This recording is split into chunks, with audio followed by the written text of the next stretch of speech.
सुप्रभात दोस्तों, welcome to S2 classes, Saraswati classes. तो आज की क्लास में वही ट्रायंगल को आगे बढ़ाते हैं, यानी जो हम क्लास 10th की मैथमेटिक्स पढ़ रहे थे,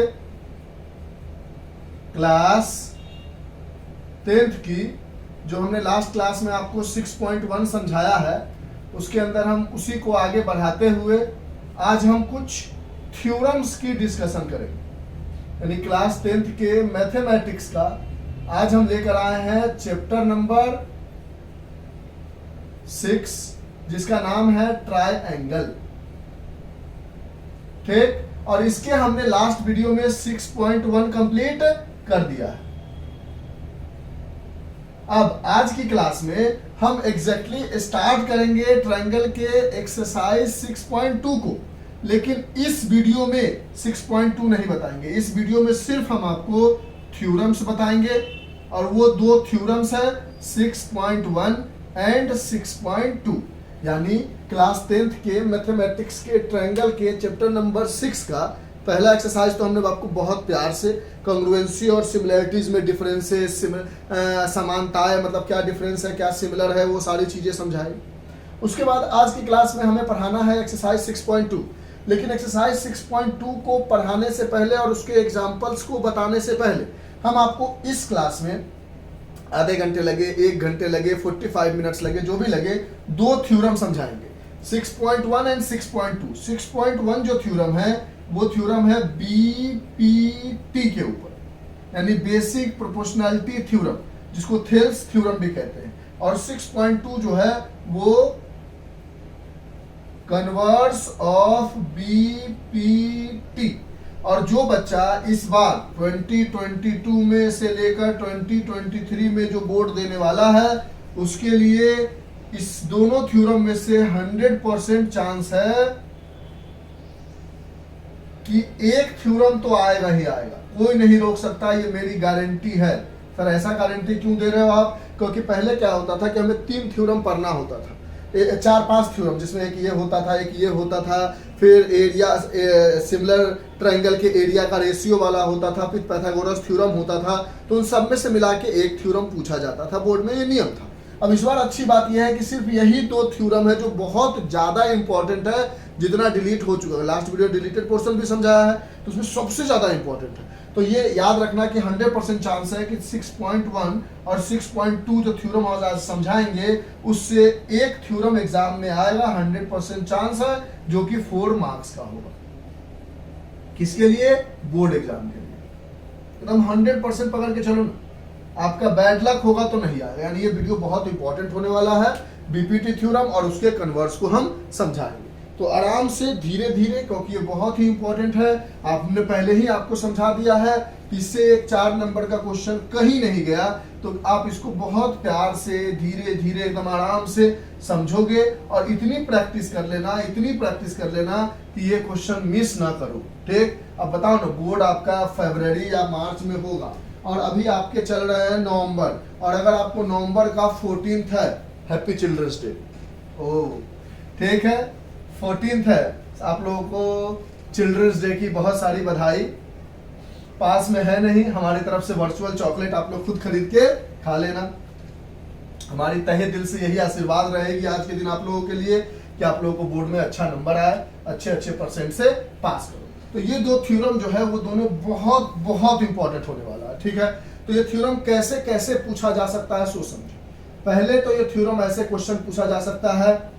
पहला क्वेश्चन पूछने का तरीका, state and proof BPT. BPT का फुल फॉर्म क्या होता है? Basic proportionality. Basic proportionality, B मतलब बेसिक, पी मतलब प्रोपोर्शनैलिटी, टी मतलब थ्योरम। यानी इस थ्योरम का क्वेश्चन आपसे पूछा जा सकता है, state and proof basic proportionality theorem, that is BPT, 4 marks का। या इसको दूसरे तरीके से पूछा जा सकता है, state and proof Thales theorem. क्या नाम दे सकते हैं? Thales theorem. क्योंकि ये जो बेसिक प्रोपोर्शनैलिटी थ्योरम है ना, एक थेल्स नाम के साइंटिस्ट थे, उन्होंने मतलब मैथमेटिशियन थे जिन्होंने इसको इजाद किया था, यानी इसके बारे में समझाया था। तो कभी कभी आपसे क्वेश्चन पूछा जा सकता है स्टेट एंड प्रूफ बीपीटी या state and proof Thales theorem, ये तरीका होता है पूछने का क्वेश्चन का।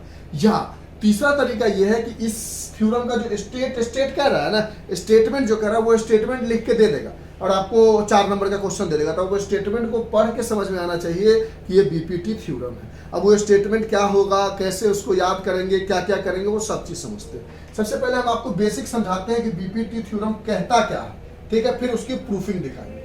जैसे यहाँ पर एक ट्रायंगल है, सपोज करो, एकदम बारीकी से समझना, हम बहुत प्यार से समझाने आए हैं इस टॉपिक को। मान लो एक ट्रायंगल है ABC और कोई एक लाइन है DE, पॉइंट है जो AB और AC को कट करता है D एंड E पर। तो आपको गिवन क्या क्या होगा, गिवन होगा कि in triangle ABC DE is parallel to BC, ठीक है, ये बात आपको गिवन होगा। तो आप कह सकते हो कि by BPT AD upon DB is equal to AE upon EC। या आराम से समझना है, देखो ये प्रूफ नहीं है, फिर से समझो आराम से, एकदम बिल्कुल घबराना मत। बच्चे कहते हैं प्रूफ है सर, ना ये उसका एप्लीकेशन है, ये कैसे आया ये प्रूफ होगा, ठीक है। ये AD upon DB equal to AE upon EC क्यों हुआ, इसके पैरेलल होने से, वो हमारा इसका क्या होगा, प्रूफ होगा। लेकिन इसका एप्लीकेशन ये है कि अगर कोई एक ट्रायंगल है जिसमें in a triangle ABC D and E are the point on the side AB and AC such that DE is parallel to BC, then by using basic proportionality theorem we can say that AD upon DB equals to AE upon EC। ऐसा कह सकते हैं। ऐसा क्यों कह सकते हैं, इसका प्रूफ 4 नंबर का आएगा। इन सब को इस्तेमाल करते हुए हम इसके 6.2 के जो आगे एग्जाम्पल है वो और इसके एक्सरसाइज के क्वेश्चंस कर पाएंगे। कोई कहेगा हम ऐसे नहीं लिखेंगे, ऐसे लिखेंगे कि by BPT AB upon AD, AB upon AD, इधर पहले AB लिया फिर AD लिया, तो इधर साइड भी पहले AC लेना होगा फिर AE लेना होगा, तो equals to AC upon AE। कोई कहेगा नहीं हम ऐसे नहीं लिखेंगे, हम ऐसे लिखेंगे, और ये तभी कह सकते हो जब ये पैरेलल दिया जाएगा, ठीक है। कोई कहेगा हम लिखेंगे AB अपॉन DB, तो आपने लिखा AB upon DB is equal to, तो इधर भी क्या लिखोगे AC अपॉन EC। तो हम ये समझाने की कोशिश कर रहे थे कि अगर आप, पहले हम ये बता नहीं रहे, इस क्वेश्चन का आंसर नहीं बता रहे, हम ये बता रहे हैं कि अगर आपको एग्जाम में बीपीटी प्रूफ करने के लिए आएगा तो ऐसे प्रूफ नहीं करोगे। हम ये बता रहे हैं कि बीपीटी कहता क्या है, समझेंगे आराम से, 10th क्लास में, इसलिए हम चीजों को आराम से लेंगे। हम कह रहे हैं कि ये कहता है कि अगर कोई लाइन DE जो है BC के पैरेलल हो जाए तो वो इस साइड को सेम रेशियो में डिवाइड करता है, ये बीपीटी कहता है। अब ये रेशियो कैसे आया, ये प्रूफ जो है वो बीपीटी का प्रूफ है जो हम आपको करके दिखाएंगे। ये उसका एप्लीकेशन है, यानी ऐसा होता है। ऐसा कैसे होता है ये प्रूफ है, ऐसा होता है बीपीटी के थ्रू। यानी या तो आप AD upon DB equal to AE upon EC लिख सकते हो, या AB upon AD equal to AC upon AE लिख सकते हो, या AB upon DB equal to AC upon EC लिख सकते हो। जैसा इधर लिखा उसी तरह उसका उधर भी लिखोगे। मान लो इस ट्रायंगल में ऐसा ना देकर ऐसा दे देता कि सपोज करो एक ट्रायंगल है ABC और कोई लाइन ऐसे पैरेलल है DE। अब तो देखो कौन सा ऐसा वर्टेक्स है जो इस ट्रायंगल के और इस बले वाले ट्रायंगल में कॉमन है, ये है। तो यहां से शुरू करोगे लिखना प्रोपोर्शनैलिटी थ्योरम। इसमें देख रहे थे ये वाली लाइन में ये ट्रायंगल और ये बड़े वाले ट्रायंगल में कौन सा ऐसा वर्टेक्स है जो कॉमन है, ये है। तो जो कॉमन वर्टेक्स है वहां से शुरू करोगे। तो अगर इसमें दिया गया होगा कि इन ट्रायंगल ABC गिवन है DE पैरेलल टू, किसके देगा, तो ये AC के पैरेलल देगा इस केस में। किसी भी तरह जरूरी ऐसा सीधा सीधा बना के, ऐसा टेढ़ा करके भी बना दे सकता है। तो यहां से आप पकड़ोगे और लिखोगे BE upon EC by BPT, BE upon EC is equal to इधर साइड बीडी अपॉन डीए, या अगर दूसरे तरीके से लिखो तो BC upon BE is equal to BA upon BT. देख रहे हो, पहले पूरा लिया फिर ये लिया, तो उसी तरह यहां पे पहले पूरा लेंगे फिर ये लेंगे, तो बीए अपॉन बीटी, बस शुरू वहीं से करना है जो कॉमन वर्टेक्स हो। या तो तीसरे तरीके से कह सकते हो BC upon EC, BC upon EC equal to BA upon BD, नहीं डी, ठीक है, बीए समझ रहे हो ना कैसे लिख रहे हैं, अपॉन डी। तो अगर कोई ट्रायंगल में एक लाइन जो दो साइड को इंटरसेक्ट करता हो और तीसरे साइड के पैरेलल हो, तो वो उस जिस साइड पे इंटरसेक्ट करता है उस साइड को सेम रेशियो में डिवाइड करता है, ये बीपीटी कहता है। इसका प्रूफ ये है कि प्रूफ करके दिखा कि ये सेम रेशियो में कैसे डिवाइड करता है, ये कैसे आप समझ पाए कि ऐसा हो रहा है, इसका प्रूफिंग करेंगे, ठीक है, बात समझ रहे हो। अगर मान लो, इरेज करें इसको, अगर मान लो कि ट्रायंगल ऐसा रहा होता ए बी सी और ऐसा दे देते हैं डी ई, अब बोलते हैं D E parallel to A B, ये बात हमने आपको बता दिया गिवन है, तो आप बाय बीपीटी क्या कह सकते हो, तो आप कहते हैं सर सी जो है उसका कॉमन वर्टेक्स है, तो यहां से शुरू करेंगे, तो हम कह सकते हैं C D upon D B is equal to CE upon E A, या C B upon C D is equal to C A upon CE, या C B upon D B is equal to C A upon E. बोलो बात समझ रहे हो, यानी पहले हमने C D upon D B लिखा तो इधर भी सी अपॉन ई लिखा, फिर हमने अगर C B upon C D लिखा तो इधर भी सी ए अपॉन सी लिखा, अगर हमने C B upon B D लिखा तो यहां पर भी हमने सी ए अपॉन ई ए लिखा। यहां तक बात समझ में आई। तो इस तरह से ये एक बेसिक प्रोपोर्शनलिटी थ्योरम होता है। अब प्रूफ में ये है कि ऐसा क्यों होता है, कैसे होता है, ये प्रूफ एग्जाम में आएगा। इसका इस्तेमाल करके आप एग्जाम्पल और एक्सरसाइज के सिर्फ क्वेश्चंस बना सकते हो, ये प्रूफ नहीं है, ये ऐसा होता है प्रूफ होने के बाद। लॉजिक पकड़ रहे हो, ठीक है, 10th में हो ना तो बताना पड़ेगा। अब आपको कहता है state and proof basic proportionality theorem या state and proof Thales theorem. तो प्रूफ तो बाद में, स्टेटमेंट अगर लिखना हो तो कैसे लिखेंगे, ठीक है। इधर साइड से थोड़ा सा इरेज कर दो सर, ये वाला पोर्शन इरेज कर देते हैं, इस वाले ट्रायंगल में जो भी समझाया है।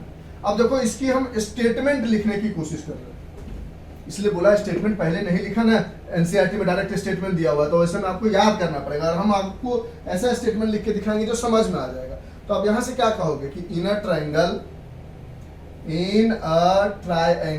ये स्टेटमेंट है, क्या है, स्टेटमेंट है। In a triangle two point intersect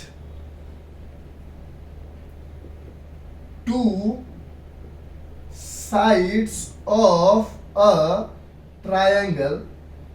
देखो क्या लिख रहे हैं, in a triangle two point, touches कर लो, इंटरसेक्ट मतलब काटते हुए जाना हो जाता है, two point touches in a triangle, two point D and E touches the side, two sides of a triangle and parallel to third side. हाँ ठीक कह रहे हो आप। देखो in a triangle two point touches the two sides of a triangle and parallel to the third side, then divide the two sides जिसको touch कर रहा है इन सेम रेशियो। क्या लिखा है, in a triangle two point touches, D लगा दो, touches D two sides of a triangle and parallel to the third side, then divide the two side in the same ratio. अब question पूछने का तीन तरीका, या तो state and proof basic proportionality theorem, तो ये स्टेटमेंट आपको याद होनी चाहिए, लिखना पड़ेगा, फिर प्रूफिंग अभी बताएंगे वो आना चाहिए, यानी आपको स्टेटमेंट भी लिखना होगा, प्रूफ भी देना होगा। फिर state and proof Thales theorem, तो आपको स्टेटमेंट देना होगा और वही बीपीटी को जैसे प्रूफ करो या थेल्स, एक ही बात है। या तीसरे तरीके का क्वेश्चन आ सकता है कि ये डायरेक्ट स्टेटमेंट दे देगा कि in a triangle two side point touches the two sides of a triangle and parallel to the third side, then it divide the two side in the same ratio. ये question देके छोड़ देगा। अब आपको ये स्टेटमेंट को पढ़ के समझ में आ जाना चाहिए कि हमें क्या प्रूफ करना है, ठीक है। अब हम आ जाते हैं प्रूफ ऑफ बीपीटी। जब बीपीटी अच्छे से समझ में आ जाएगा तो इसी तरीके से उसके कन्वर्ट्स को भी हम अच्छे से समझाएंगे। इसमें से जो भी बातें आपको नोट डाउन करनी है लिख लो अच्छे से, थोड़ा टाइम दो, 1 घंटे लगे तो लगे, चलेगा आएगा, लेकिन प्यार से समझ के जाओ। ये श्योर शॉर्ट क्वेश्चन है बोर्ड में, ठीक है। लिखो इसको, लिख लिया। तो ये तीनों तरीके से क्वेश्चन आ सकता है। अब हम प्रूफ देखने जा रहे हैं कि कैसे हम प्रूफ करेंगे बीपीटी थ्योरम को। यहां तक समझ में आ गई, इसको दोबारा लिखने की जरूरत नहीं है, स्टेटमेंट याद कर लो। बीपीटी सबको याद रहता है, थेल सबको याद रहता है, स्टेटमेंट में फंस जाते हैं तो याद कर लो। In a triangle if 2 point touches the 2 sides of a triangle and parallel to the third side, then it divide the 2 sides in the same ratio. किसी तरह से स्टेटमेंट याद कर लो या समझ लो, बहुत कोशिश की है। अपना लैंग्वेज बना लो, आप सीबीएसई के स्टूडेंट हो तो आपका इंग्लिश बुरा तो नहीं होगा, इतना लैंग्वेज तो आप मैनिपुलेट कर ही सकते हो, बना सकते ही हो, लिख ही सकते हो। जरूरी नहीं है कि एनसीईआरटी का लाइन बाय लाइन हो, मतलब समझा देना होगा आपको, ठीक है, कि क्या है इसकी स्टेटमेंट। हो गया, पूरा नंबर मिल जाएगा। अब हम यहां से करने जा रहे हैं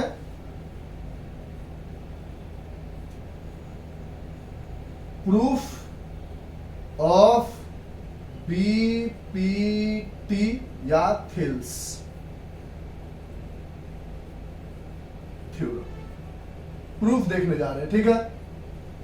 तो देखो, प्रूफ में एकदम आराम से समझना है, बिल्कुल घबराने की जरूरत नहीं, एकदम प्यार से। सबसे पहले एक ट्रायंगल बना लो, थोड़ा बड़ा सा,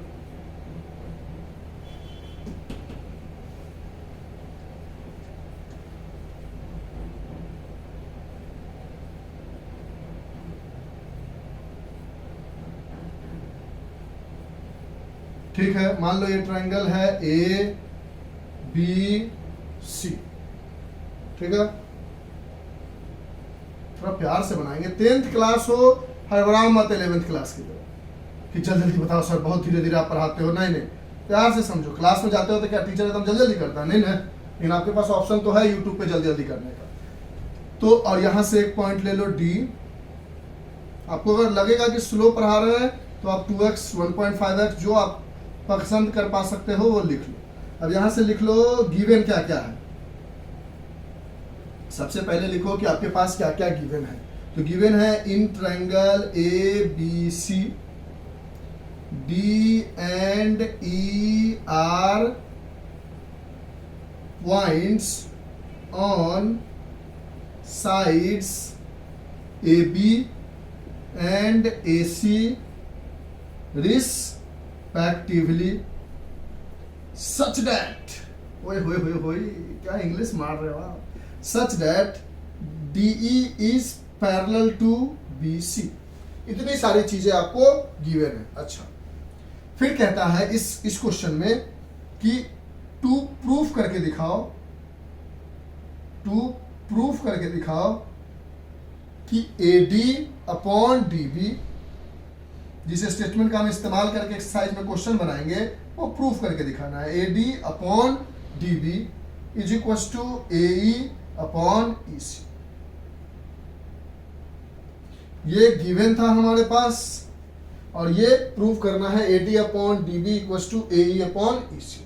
अब हम कुछ कंस्ट्रक्शन वर्क करेंगे। क्या क्या कंस्ट्रक्शन करेंगे वो समझ लो। सबसे पहला कंस्ट्रक्शन करेंगे ज्वाइन BE,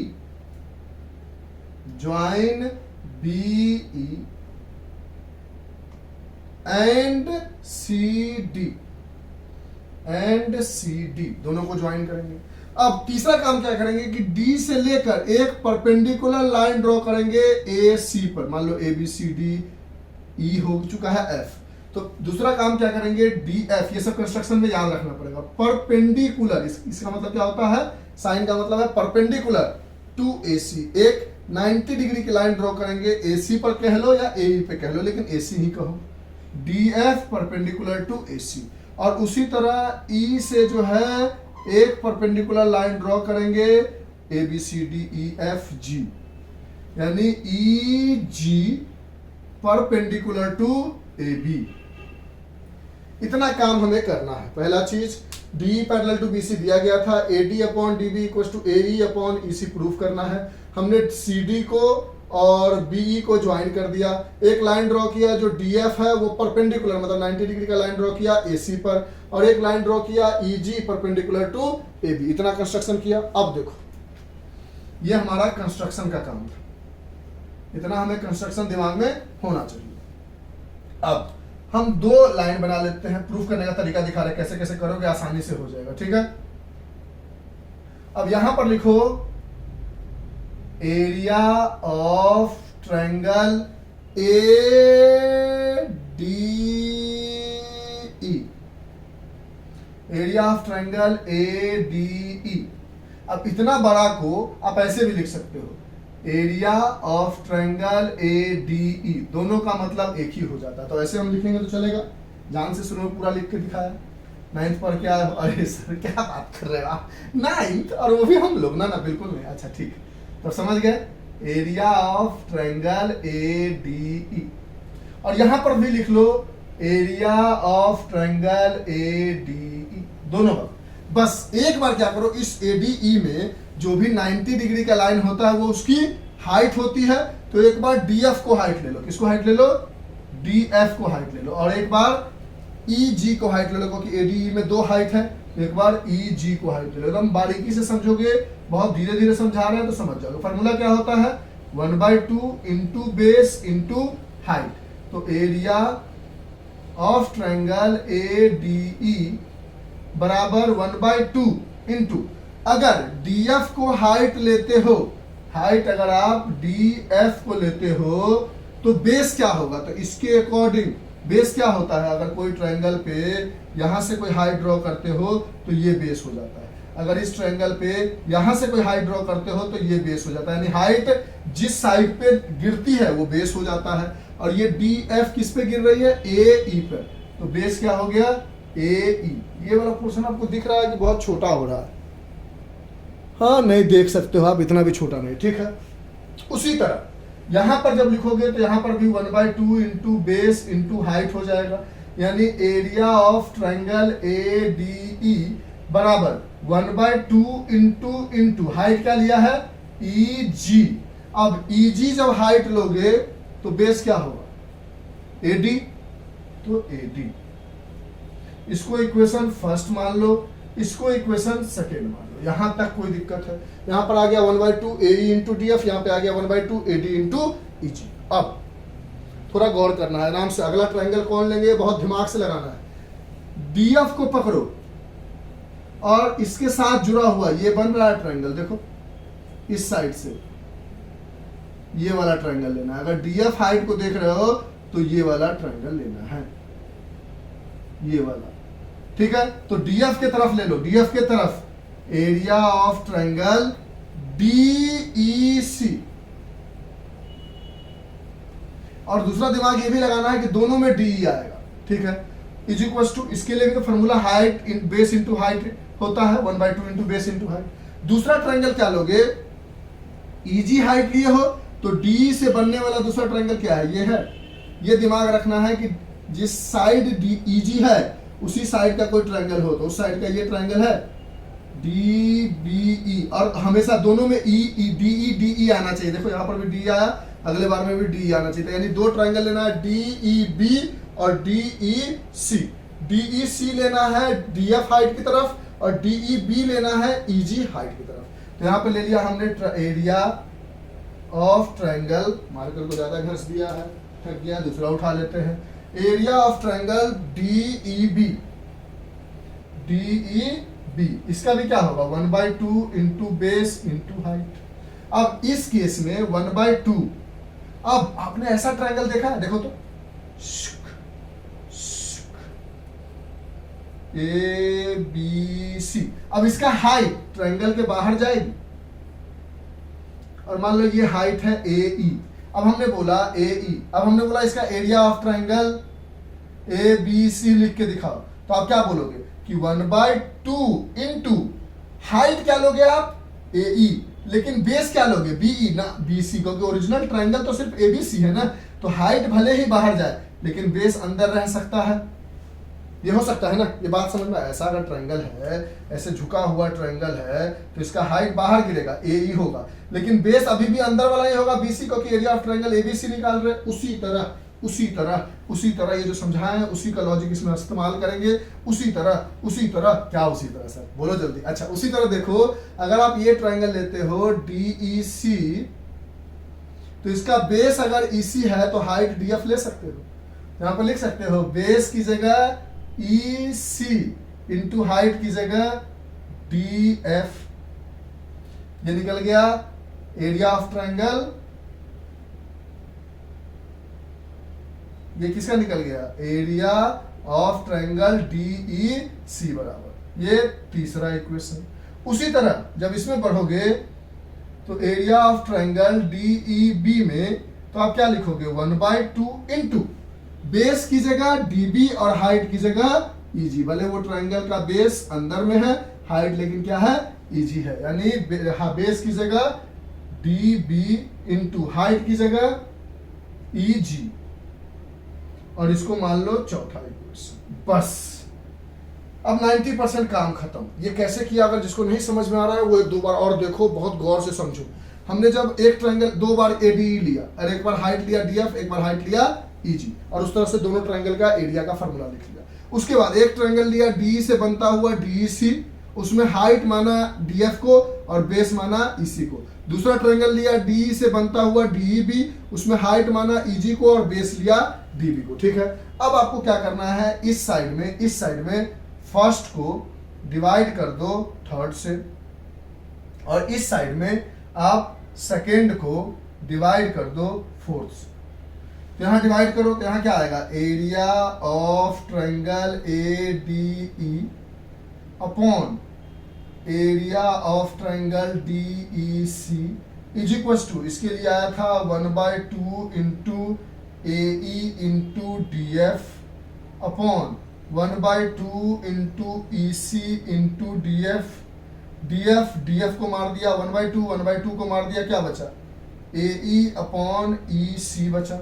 उसी तरह जब यहां डिवाइड करोगे area of triangle ADE upon area of triangle DEB, तो क्या लिखोगे, दिख जाएगा 1/2 इंटू AD, नहीं दिख रहा होगा तो बोल रहे हैं, into EG upon 1/2 into DB into EG।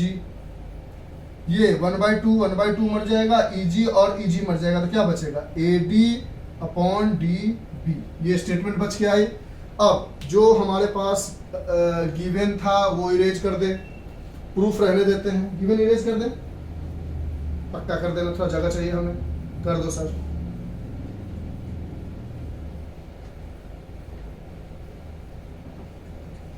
ठीक है, ये हमें टू प्रूफ है और गिवन हमारे पास DE पैरेलल टू BC है। ठीक, अब यहां से हमारे पास दो चीजें मिली। एक में हमें मिला area of triangle ADE upon, इतना धीरे धीरे इसलिए बता रहा था कि आपके दिमाग में बस जाए, DEC बराबर AE अपॉन EC, और दूसरा हमें मिला area of triangle ADE upon area of triangle DEB is equal to AD upon DB। अब ये मान लो इक्वेशन नंबर A है, ये मान लो इक्वेशन नंबर B है। अब देखो तो ऊपर में ADE यहां पर भी है और ऊपर में ADE यहां पर भी है, बस यहां पर नीचे में DEC है और यहां पर नीचे में DEB है। अगर एरिया ऑफ ट्रायंगल DEC और DEB बराबर हो जाए तो इधर वाला फ्रैक्शन इधर वाला फ्रैक्शन आपस में बराबर नहीं हो जाएगा। देखो तो ये ADE है, यहां पर भी ADE है, यहां DEC है और यहां DEB है। किसी तरीके से इन दोनों का एरिया बराबर हो जाए तो ये दोनों रेशियो आपस में बराबर हो जाएंगे, तो ये बराबर ये नहीं हो जाएगा। बोले बात समझ में आई? बस यही बात हमें अब लास्ट में लिखनी है। क्या इरेज करें? तो यहां लिख देते हैं जो हमें लिखना है। कहां लिखते हैं? लिख लो। देखो जो हमारे पास यही लिख देते हैं, एरिया ऑफ ट्रायंगल DEC है वो बराबर है एरिया ऑफ ट्रायंगल DEB के। क्यों है? उसके पीछे का रीजन आपको देना होगा कि क्योंकि DE पैरेलल टू BC है एंड सेम बेस जो है वो DE है। क्या लिखा ये फिर से समझाते हैं। अब पहले पूरा स्टेटमेंट लिख लो। ये दोनों हमने पाया है, ये रहने देते हैं, सब हटा देते हैं ताकि अच्छे से लास्ट पॉइंट समझा सके। लिख लो कैसे किया हमने। मैं बहुत प्यार से समझाने की कोशिश करें, बिल्कुल नहीं समझ आएगा फिर बोलना फिर बनाएंगे, हमें कोई प्रॉब्लम नहीं। 1 घंटे लगे, 2 घंटे लगे, 3 घंटे लगे, हम तो टाइम को बिल्कुल वैल्यू नहीं करते हैं। अगर कहीं पे कोई इंपॉर्टेंट काम हो रहा है तो ऐसे टाइम को वैल्यू करनी चाहिए, लेकिन अगर कोई जरूरत की चीज करनी है तो टाइम को वैल्यू नहीं करनी है, उसको समझ के जाना है हमें। देखो हम क्या कहना चाह रहे हैं, उस बात को जरा गौर से समझो। हम ये कह रहे हैं, गौर से देखो, कि हमारे पास जो स्टेटमेंट है उसके हिसाब से ऊपर में यहां पर भी ADE है, यहां पर भी ADE है, तो ऊपर का तो प्रॉब्लम नहीं है। नीचे वाला चीज अगर इक्वल हो जाए तो ये ऊपर नीचे सब इक्वल हो जाएगा, तो ये इसके बराबर नहीं हो जाएगा। होगा कि नहीं होगा? होगा सर। तो यहां से हम कह रहे हैं कि जो नीचे वाला एरिया ऑफ ट्रायंगल DEC और DEB है, एरिया ऑफ ट्रायंगल DEC बराबर एरिया ऑफ ट्रायंगल DEB होगा। क्यों? क्योंकि हमने 9th में area of parallelogram and triangle में पढ़ा था कि अगर कोई 2 लाइन आपस में पैरेलल हो और इस लाइन से यहाँ ऐसे करके एक ट्रायंगल बनाओ और इस जगह से ऐसे करके एक ट्रायंगल बनाओ, और देखो दोनों ट्रायंगल का बेस क्या है? सेम, और दोनों ट्रायंगल 2 पैरेलल लाइन के बीच में लाई कर रहा है, तो इन दोनों का एरिया आपस में इक्वल होता है। उसी तरह देखो तो इन दोनों ट्रायंगल का बेस क्या है? कॉमन DE दोनों में है, और ये DE parallel to BC already question में गिवन है, और इसी बेस को लेकर एक ट्रायंगल ये भी बन रहा है और इसी बेस को लेकर ये ट्रायंगल ये भी बन रहा है। तो यहां से स्टेटमेंट में देंगे equal as DE is parallel to BC and have same base DE। अगर आपको ये बात समझ में आई तो ठीक है, नहीं आई तो रट लो कि DE is parallel to BC and have same base D, therefore the area of triangle DEC बराबर DEB। अगर ये दोनों आपस में बराबर हो गया तो ऊपर वाला ऑलरेडी बराबर था, यानी पूरा फ्रैक्शन इस पूरे फ्रैक्शन के बराबर हो गया, तो therefore यहां से कह सकते हो आप कि अगर LHS बराबर हो गया तो RHS भी इक्वल होगा, तो therefore AE upon EC is equal to AD upon DB। यही प्रूफ करना था, AE upon EC equal to AD upon DB। अब यहां से लिख दो प्रूफ्ड। और यही है बेसिक प्रोपोर्शनैलिटी थ्योरम का प्रूफ। बोल भैया कैसा लगा? हाँ सर ठीक ठाक था, ठीक ठाक था, ठीक ठाक था। एक बार में समझ में नहीं आया तो दूसरी बार देखो। अब हम कन्वर्ट्स ऑफ BPT तो इजी है, वो तो 2 सेकंड में समझा देंगे, उस पर ज्यादा दिमाग लगाने की जरूरत नहीं है। लिख लो कन्वर्ट्स मतलब उल्टा। लिख लिया? लिख लो। जो भी बातें हमने मिटाई है, अगर पीछे से देखना है तो देख लो, लिख लो जो भी चीजें। ये लाइन समझ में आई तो ठीक, नहीं तो इसको रट लो। इतना नहीं लिखोगे तो बात गड़बड़ हो जाएगा। ये अगर छोड़ के डायरेक्ट लिख दोगे तो मार्क्स बहुत सारे कट जाएंगे। 4 नंबर का है तो 2 ही मिलेगा। इतना नंबर वैल्यू करता, हाँ भैया क्यों इक्वल है, ये दिखाना पड़ेगा ना। इरेज करें। चलो अब हम आते हैं converse of basic proportionality theorem. Converse मतलब क्या? उल्टा। बताते हैं उल्टा का क्या मतलब है।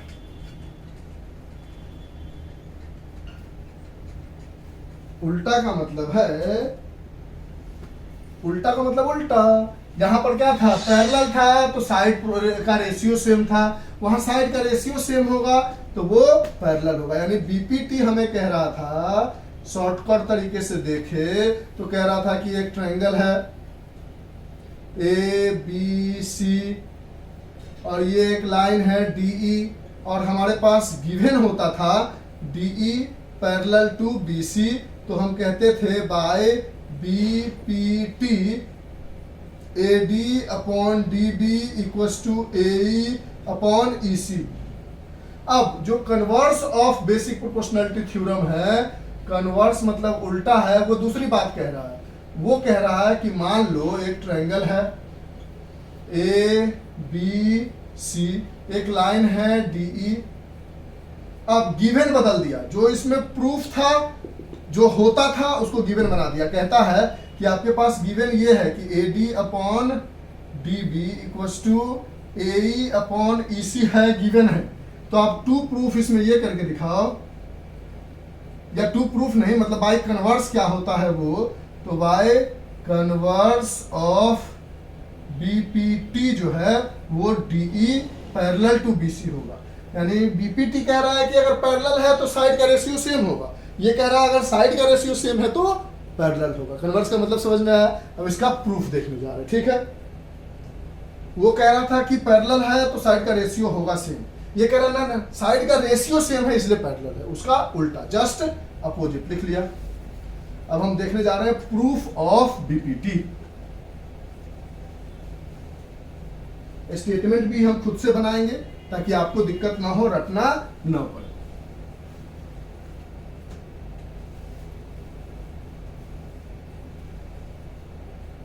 Proof and statement of converse of BPT। तो हम स्टेटमेंट बनाते हैं कि इन ट्रायंगल लाइन ज्वाइनिंग, या फिर इन अ ट्रायंगल, देखो समझा तो कैसे बनाएंगे सो देखना। ट्रायंगल है, क्या क्या गिवन है सो देख लो, आप खुद से भी स्टेटमेंट बना सकते हो। ABC, इस समय आपके पास गिवन है कि ये पॉइंट है DE, आपके पास गिवन है AD upon DB is equals to AE upon EC, और इस समय आपको कहता है टू प्रूफ करो कि DE जो है पैरेलल होगा BC के। तो in a triangle a line joining touches the two sides of a triangle, एक लाइन जो है वो ज्वाइन होता है जो two sides of a triangle को टच करता है, एंड divide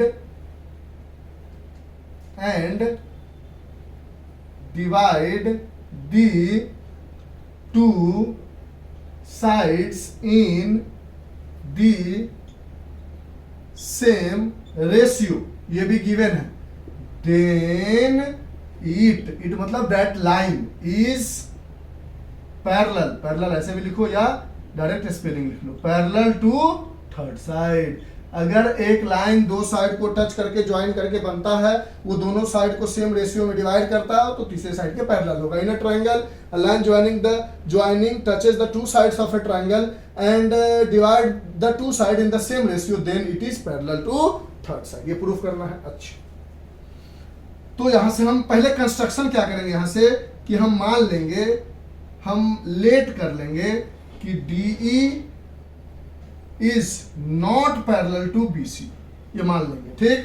एंड यहां से एक लाइन ड्रॉ करेंगे F एंड बोलेंगे DF, सॉल्यूशन कर रहे हैं, ये स्टेटमेंट था। हमने बोला कि कह रहा है प्रूफ करो कि DE पैरेलल टू BC होगा, हम जानते हैं होगा, तो जो चीज जानते हैं 100% होगा उसमें मान लेते हैं कि DE पैरेलल टू BC नहीं है। और एक नया लाइन हमने ड्रॉ किया DF पैरेलल टू BC, ठीक है। अच्छा, हमारे पास सबसे पहला गिवन क्या था, हमारे पास गिवन है, ये गिवन है AD upon DB, AD upon DB is equals to AE upon EC, ठीक। इन दोनों में हम ऐड 1 बोथ साइड करते हैं, इन दोनों में हम 1 को दोनों तरफ ऐड करते हैं, तो क्या हो जाएगा AD upon DB plus 1 is equal to A E upon E C plus 1। Plus 1 को 1/1 ले सकते हैं, एलसीएम लोगे तो डी बी बन जाएगा। ये क्या हो जाएगा, A D plus D B is equal to A E plus E C upon E C. और ये क्या बन के आ जाएगा ओवरऑल, ये बन के आ जाएगा हमारे पास ए ई प्लस ई सी, ए ई प्लस ई सी हो जाएगा, और A D plus D B ये हो जाएगा A B upon D B is equal to A C upon E C. ठीक है, इस जगह से हमने ये स्टेटमेंट पाया है जो गिवन था। ठीक, और जो हमने नया लाइन पैरेलल माना है, प्रूफ ये हटाते स्टेटमेंट तो लिख लिया होगा आप लोगों ने। और हमने बोला है कि देखो समझो समझो समझो, हमारे पास ये बात गिवन था, ये हमने कोई पीपीटी से नहीं लगाया, ये हमें क्वेश्चन में गिवन था। अब हम कह रहे हैं कि डी पैरेलल टू बीसी नहीं है, हम कह रहे हैं कि डीएफ पैरेलल टू बीसी है। तो अगर डीएफ बीसी के पैरेलल है तो according to basic proportionality theorem हम कह सकते हैं A D upon D B is equal to A F upon F C. देखो ना, ये लाइन अगर इसके पैरेलल है तो ये लाइन डिवाइड करेगा सेम रेशियो में, this upon this equal to this upon this. कोई दिक्कत है? अब इसमें भी 1 ऐड करो, ऐड 1 बोथ साइड्स, तो यहां से क्या हो जाएगा, A D upon D B plus 1 upon 1 is equal to A F upon F C plus 1 upon 1। LCM लोगे D B, A D plus D B is equal to A F plus F C upon F C. यहां से क्या मिलेगा, देखो तो गौर करो तो जरा, A D plus D B मिल जाएगा A B upon D B is equal to A F plus F C क्या मिल जाएगा, ए सी अपॉन एफ सी। समझो समझो समझो, A B upon D B, A B upon D B, A C upon F C, A C upon E C. यानी इस जो हम समझो, ये हमारे पास जो गिवन था उसकी मदद से हम यहां तक पहुंचे, और हमने जो नया पैरेलल माना है कि डीएफ जो है वो पैरेलल अगर हुआ होता उसकी मदद से यहां तक पहुंचे। तो देखो, तो इसका एलएचएस और इसका एलएचएस क्या है, A D A B upon D B, A B upon D B. इसका एलएचएस क्या, आरएचएस क्या, A C upon F C, A C upon E C. तो एलएचएस सेम है फर्स्ट और सेकेंड इक्वेशन का, तो हम यहां कह सकते हैं कि ऑन, लिख लिया, ये सब लिख लो, ज्यादा गौच पौच नहीं होना चाहिए। ठीक है, यहां से हम एक स्टेटमेंट दे सकते हैं, क्या दे सकते हैं कि on comparing equation first and second हम कह सकते हैं कि देखो ना, एलएचएस ए डी अपॉन डीबी, ए डी अपॉन डीबी दोनों तरफ है, तो इसका ए सी अपॉन एफ सी जो है इसके ए सी अपॉन ई सी के बराबर होगा। ए सी कट जाएगा, 1 अपॉन एफ सी बराबर 1 अपॉन ई सी होगा, और इसको रेसिप्रोकल करोगे तो दोनों रेसिप्रोकल, यानी यहां से आप कह रहे हो एफ सी बराबर ई सी, यानी एफ सी ये पूरा लाइन जो है ये ई सी के बराबर। ये ऐसा पॉसिबल है, it is only possible when point F and E coincide, यानी it is only possible when E and F coincide. इसको फिर से हम लिखेंगे, घबराने की जरूरत नहीं है। यानी ये एफ सी बराबर ई सी जो आया ये तभी पॉसिबल है, it is only possible when F and E coincide. ये तभी पॉसिबल है ना कि भैया ये एफ सी और ई सी बराबर होगा जो पॉइंट एफ और ई कोइंसाइड कर जाएगा। Therefore D E is parallel to B C. इसीलिए कोई एफ ऐसा कोई लाइन होगा ही नहीं जो पैरेलल हो सकता है, इसलिए ये कोइंसाइड करेगा तभी ये स्टेटमेंट करेक्ट होगा, और जैसे ही कोइंसाइड कर जाएगा यानी एफ और ई एक ही पॉइंट हो जाएगा तो D parallel to B C हो जाएगा। And this is all about the converse and the BPT theorem. ठीक है, अब दोनों है थ्योरम है तो दोनों इंपॉर्टेंट हो सकता है। ज्यादा इंपॉर्टेंट बेसिक प्रोपोर्शनलिटी है, उसका कन्वर्स थोड़ा कम है, लेकिन ये श्योरिटी नहीं है कि कौन ज्यादा कौन कम, तरड़म पम पम। लिख लो, बारीकी से समझने की कोशिश करोगे तो हमने आपको बहुत प्यार से समझाया। लिख लो, लिख लिया, स्क्रीनशॉट ले लिया सर, बहुत प्यार से समझाने की कोशिश की है। ठीक है, इसके बाद हम आपको एक्सरसाइज 6.2 के एग्जाम्पल्स जो है वो बताएंगे। जब एग्जाम्पल्स हो जाएंगे फिर एक्सरसाइज 6.2 बताएंगे, फिर 6.3 से पहले एक दो छोटा मोटा थ्योरम है वो बताएंगे, फिर 6.3 के एग्जाम्पल बताएंगे, फिर 6.3 की एक्सरसाइज बताएंगे, और उसके बाद ये ट्रायंगल इस ईयर के लिए 2022 से 2023 तक कंप्लीट हो जाएगा। उसके आगे तो डिलीटेड है जो ऑलरेडी हमने पहली वीडियो में बता दी है। तो आज के लिए इतना ही। Bye, have a nice day, enjoy, take care, stay home and stay safe. Bye. और कोई भी कंफ्यूजन कमेंट बॉक्स में कमेंट करो, समझ में आए तब भी, नहीं समझ में आए तब भी। बाय।